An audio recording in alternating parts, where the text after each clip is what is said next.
Hello and welcome to all my students.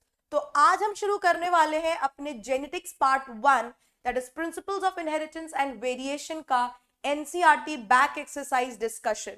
शुरू करते हैं अपने पहले सवाल के साथ। और सबसे पहला सवाल हमारा हमसे क्या कहता है भाई, देखो जरा सा। So the first question says mention the advantages of selecting P plant for experiment bye Mendel. तो अगर हम आंसर नंबर 1 लिखे बेटा, तो क्या बेनिफिट्स थे मेंडल को कि भाई उन्होंने पी प्लांट को चूज किया। तो सबसे पहले बेटा P plant benefits of choosing P plant. तो सबसे पहला बेनिफिट है that P is a bisexual flower, correct. Hence, selfing became easy. Self-pollination became easy. It's a bisexual flower that shows bud pollination. Therefore, self-pollination became easy. Correct? Yes or no? Okay, very good. फिर अगला point क्या है भाई कि जो P है उस पर mating it produces large number of offsprings, number of chromosomes are restricted, so in a diploid cell they only have 14 chromosome, less complexity, better an organism. फिर तीसरा पॉइंट क्या है, per mating produces large number of offspring and they possess short lifespan। ये कुछ points थे जो Mendel को मदद किए उनके हाइब्रिडाइजेशन एक्सपेरिमेंट में, as he chose the pea plant and he was the only scientist of his era who got the success in this hybridisation concept. Correct. अगला सवाल, क्या डिफरेंस है डोमिनेंस और रेसेसिव में, homozygous, heterozygous, monohybrid and dihybrid. तो एक एक करके हम सारे डिफरेंसेस को पढ़ेंगे बेटा। आंसर नंबर 2 सबसे पहला है हमारा, what is the difference between dominance and recessive? So dominance is basically a character which is reflected when, according to Mendel, when a gene is present in heterozygous state, one allele which suppresses the effect of another allele is known as dominant allele. So according to Mendel, if a gene is in heterozygous state, then the allele which suppresses the effect of another allele, the allele beta which suppress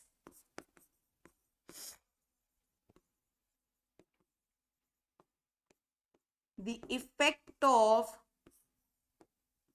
another allele is known as dominant allele, and the allele whose effect is getting suppressed, or the allele which never expresses itself in any case, which never ever express itself, is known as recessive allele. For example, if this is a T gene having two alleles, capital T, small t, so this is the recessive one and this is the dominant one. Now second is beta homo and heterozygous। क्या होता है, homo means same, so when both the alleles of the gene are same, when beta both the alleles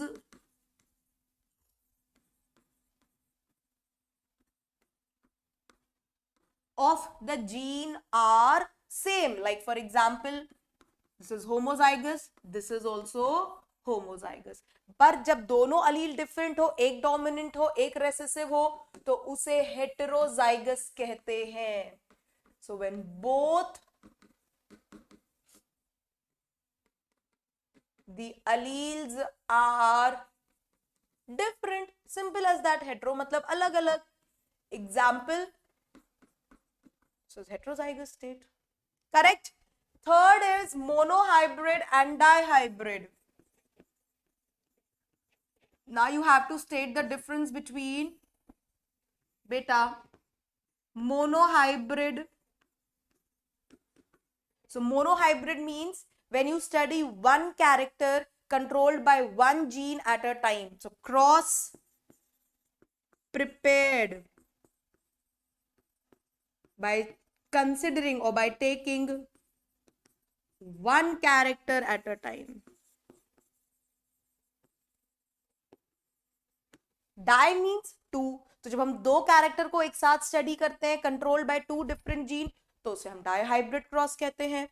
so when two characters are बेटा studied together, तो इसे हम dihybrid cross कहते हैं. Got my point everyone? चलो अब आगे बढ़ते हैं अगले सवाल की तरफ. अगला सवाल क्या कहता है भाई? The next question says a diploid organism is heterozygous for 4 loci. कितने गैमीट्स बनेंगे? तो सबसे पहले गैमीट फॉर्मेशन का बेटा तुम्हें फॉर्मूला पता होना चाहिए. तो गैमीट फॉर्मेशन का क्या फॉर्मूला है?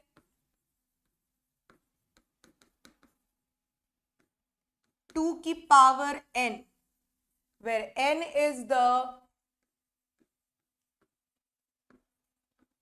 degree of heterozygosity. अब यहां पे चारों ही हमारे जीन कैसे हैं? हेट्रोजाइगस स्टेट में प्रेजेंट है. तो मतलब n की वैल्यू 4 हो जाएगी.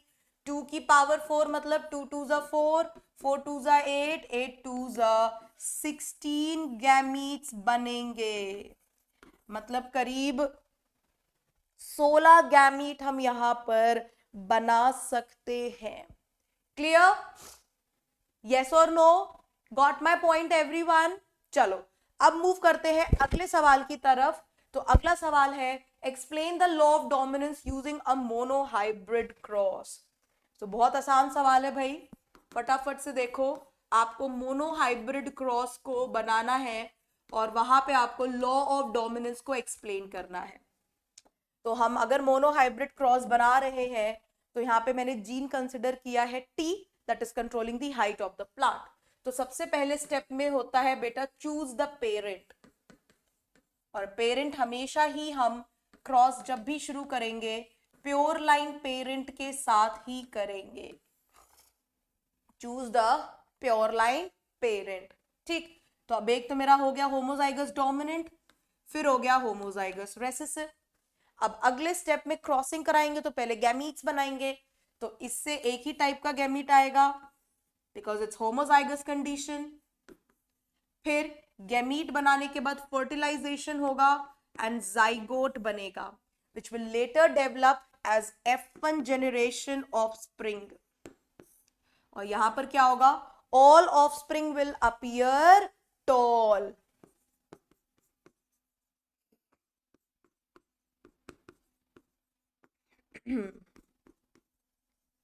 क्यों भाई सारे ऑफस्प्रिंग लंबे दिखे? यहां पे monohybrid dominance, law of dominance कहता है that when a gene is present in heterozygous state. तो नोट पॉइंट लिख लो यहां पे. According to law of dominance, if a gene is बेटा present in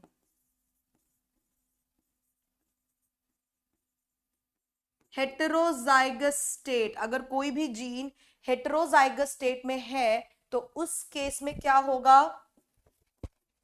then one allele suppresses the effect of another.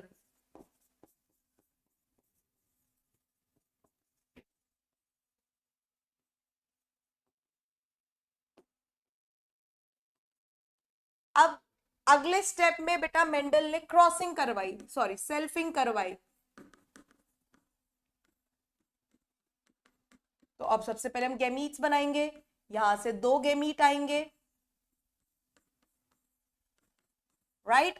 अब पनिट square बनेगा और F2 generation के हमें ऑफस्प्रिंग्स बेटा देखने को मिलेंगे। तो यहां पे आप देख सकते हो phenotypic ratio of F2 generation comes to be 3:1, whereas genotypic ratio is 1:2:1. तो लॉ ऑफ डोमिनेंस सबसे पहला कहता है that one gene controls one character. तो यहाँ पे आप देख सकते हो T जीन ही है जो बस हाइट को कंट्रोल करता है। फिर उन्होंने बोला था that if a gene is present in heterozygous state, तब एक अलील जरूर हेटेरोडोमिनेंट होगा और दूसरा अलील जरूर रेसेसिव होगा। करेक्ट। फिर उन्होंने बोला था कि कोई भी एक जीन सिर्फ दो ही अलील से रिप्रेजेंट हो सकता है। तो यहाँ पे जो टी जीन है वो दो ही अलील से रिप्रेजेंट हो रहा है, एक कैपिटल टी और एक small T. Correct, got my point. चलो भाई अगले सवाल की तरफ बढ़ते हैं।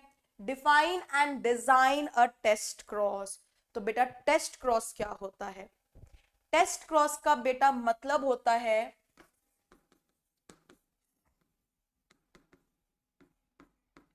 in order to identify the genotype of an unknown offspring, crossing it with homozygous recessive parental type. So, in order to know the genotype of unknown offspring, जब हमें अननोन ऑफस्प्रिंग का बेटा जीनोटाइप जानना होता है तो फिर हम क्या करेंगे? We will make a cross it with homozygous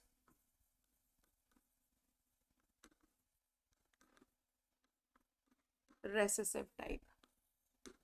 ठीक है, जैसे मान लो यहां पर जब फिनोटिपिक रेशियो आया होगा, so in case of monohybrid cross, जब बेटा मेंडल को मोनोहाइब्रिड के F2 जनरेशन के फिनोटिपिक रेशियो में 3:1 दिखा, तो उसको 1 तो भाई डुऑफ प्लांट दिख रहे थे, बट ये जो 75% थे लंबे दिख रहे थे भाई।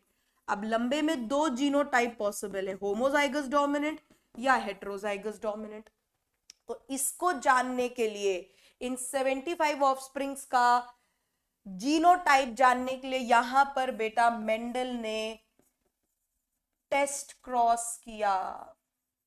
और क्या किया? All the 75 tall plants were crossed with homozygous recessive type। तो फिर उन्हें देखा कि जो 50% है वो तो बेटा 1:1 का रेशियो ला रहे हैं, टॉल इज टू डुऑफ, और जो 25 हैं वो प्योर टॉल बन रहे हैं।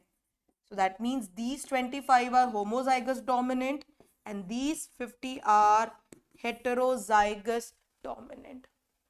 तो बेटा हम टेस्ट क्रॉस की मदद से क्या कर सकते हैं? अननोन ऑफस्प्रिंग का जीनोटाइप कैलकुलेट कर सकते हैं। क्लियर? चलो अगला सवाल। Using a Punnett square work out the distribution of phenotypic features in the first generation after a cross between a homozygous female and a heterozygous male for a single locus। तो आपको homozygous mail, चलो मैं फिर से मान लो T gene को use करती हूँ, तो हमें क्या पेरेंट दिए गए हैं बेटा? पेरेंट में क्या दिया गया है? होमोजाइगस फीमेल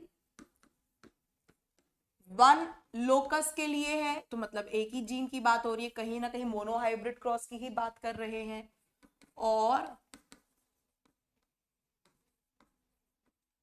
हेट्रोजाइगस मेल है, तो कहीं ना कहीं अगर हम मान लें, क्योंकि यहाँ पे होमोजाइगस फीमेल की तो दो कंडीशन है बेटा, either it can be homozygous dominant और it can be homozygous recessive.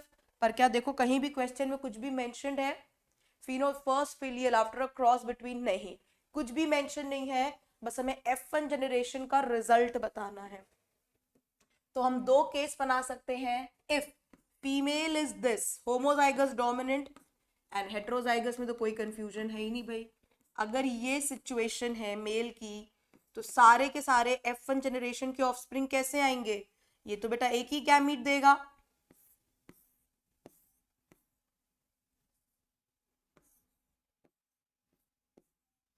Right? पर यहां से हेट्रोजाइगस स्टेट है तो दो गैमीट आ जाएंगे। So there will be a answer phenotypic ratio all tall. ठीक, अगर हम होमोजाइगस ले लेते हैं भाई और फिर इसका क्रॉस कराते हैं फीमेल को और मेल को, तो फिर क्या कंडीशन होगी? देखो भाई, फिर पनेट स्क्वायर बनाओ। फीमेल तो एक ही गैमीट बनाएगी स्मॉल टी, मेल दो गैमीट बनाएगा और यहां आपको रेशियो मिलेगा 50:50% टॉल इज टू डॉर्फ। तो दो आंसर्स पॉसिबल हैं, पहला और दूसरा, डिपेंडिंग कि भाई तुम्हारी होमोजाइगस फीमेल डोमिनेंट है या रेसेसिव है। क्लियर? आ गया समझ में सबको? चलो बहुत बढ़िया।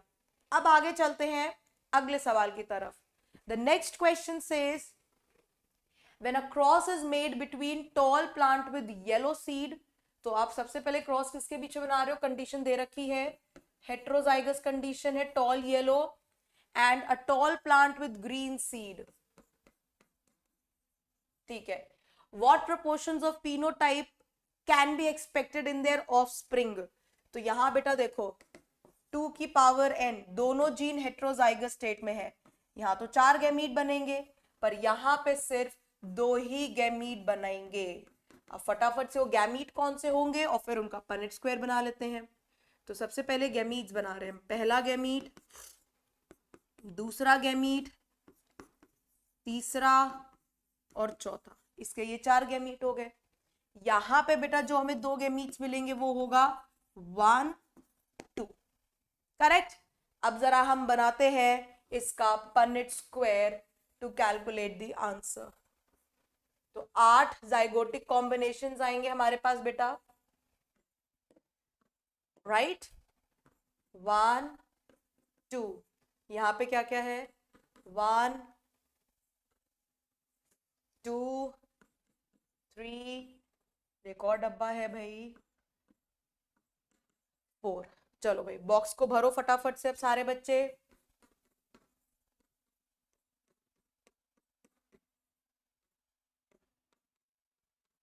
Okay, so here we go.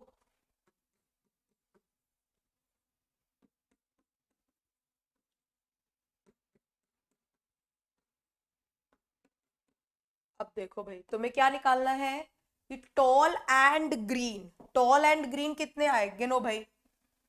पहला वाला टॉल एंड ग्रीन, करेक्ट।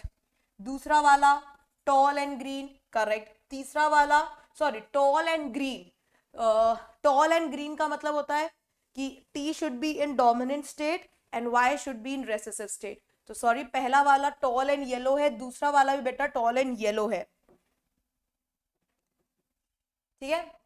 तीसरा जो है ये हमारा हो जाएगा tall and green, this is also tall and green, tall yellow, dwarf yellow, tall and green, dwarf and green. तो नहीं, तो 1 2 3 आंसर हो जाएगा।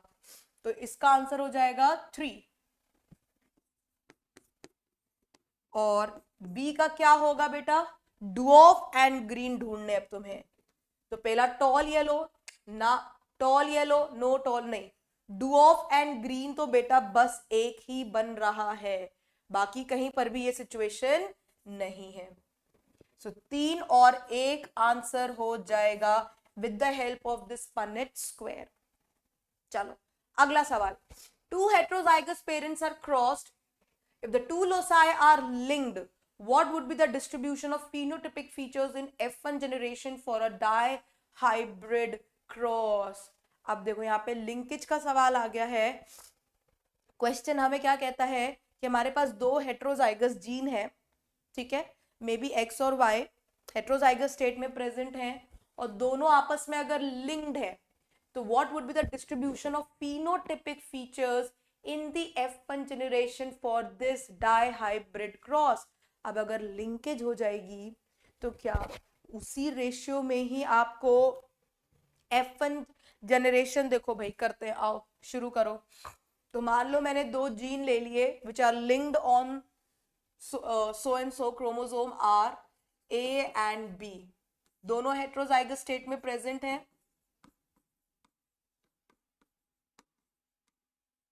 ठीक है, अब ये दोनों ही जीन हेट्रोजाइगस स्टेट में है, इनके बीच में बेटा हमें क्रॉस कराना है और हमें एक और इंफॉर्मेशन है कि ये आपस में लिंक्ड है।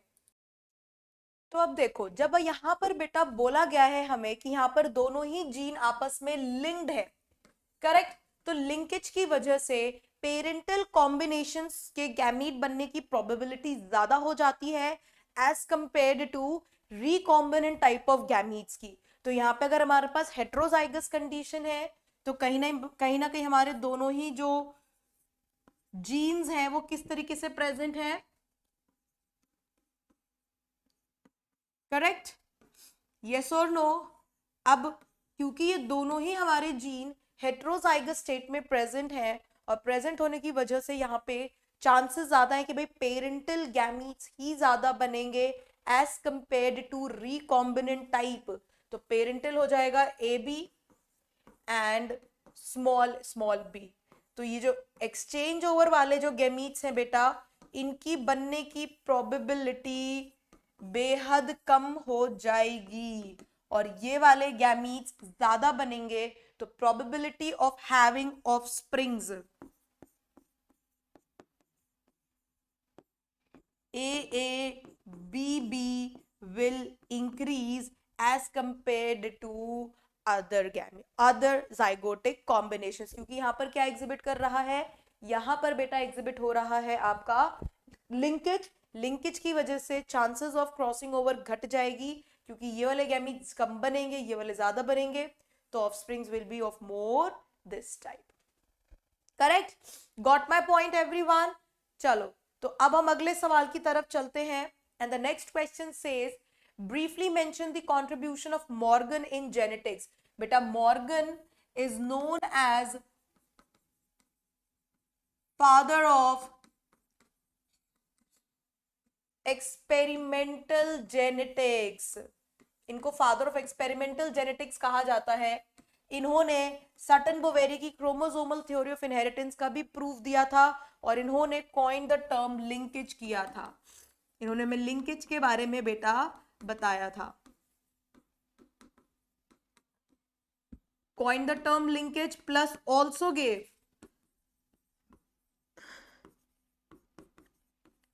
the experimental verification of chromosomal theory of inheritance। तो इनका बहुत कंट्रीब्यूशन है, जितना हमारे लिए बेटसन और मेंडल इंपॉर्टेंट है उतना ही ये बंदा भी भाई जरूरी है। So he also gave the experimental verification of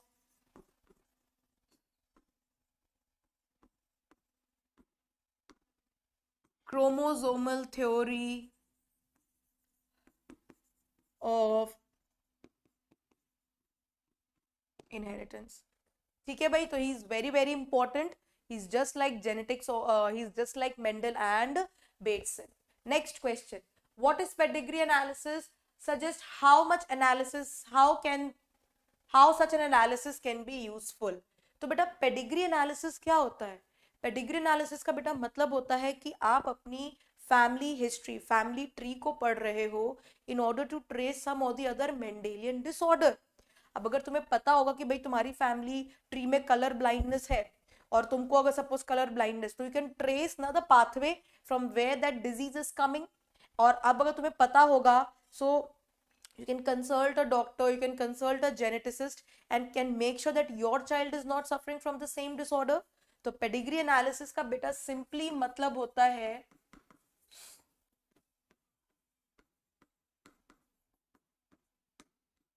studying the family history, studying and tracing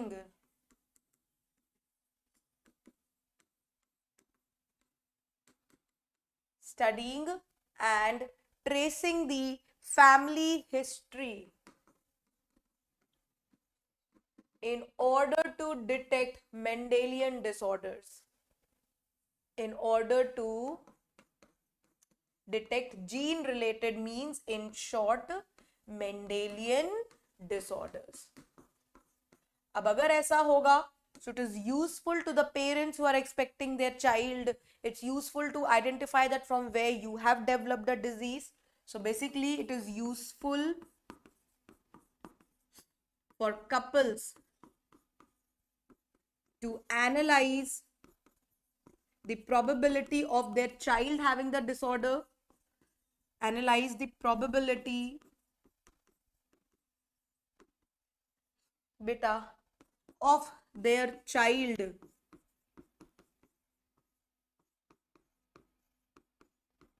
developing the family disorder, or it can also help you to identify that from where have you got this kind of color blindness or hemophilia kind of diseases. Correct? Next question. Now the next question says, beta, just a second, sorry. Yeah. How is sex determined in human beings? So if I talk about the sex determination policy in human being, beta, then we follow XXXY human. We show male heterogamity. We show